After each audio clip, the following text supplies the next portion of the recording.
Journalists on board a Philippine ship have witnessed Chinese Coast Guard vessels trying to block access to a disputed shoal in the South China Sea.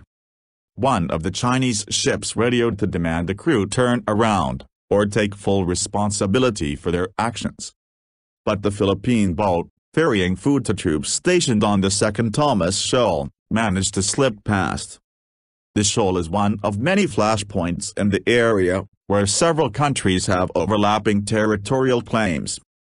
Multiple claims. China claims a U-shaped swathe of the sea, creating multiple overlaps with areas claimed by the Philippines, Vietnam, Brunei, Malaysia, and Taiwan.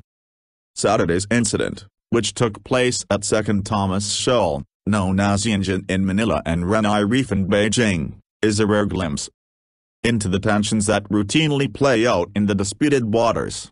Journalists say they saw two Chinese Coast Guard ships attempt to block the path of the Philippine boat, sending a radio message, in English, warning that it was entering Chinese territory. "We order you to stop immediately, stop all illegal activities and leave."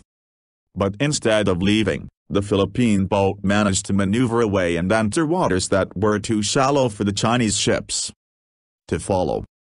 The captain of the Philippine vessel, Ferdinand Gatto, later told Reuters news agency that if they had not changed direction, they would have collided with one of the Chinese vessels. Airdrop.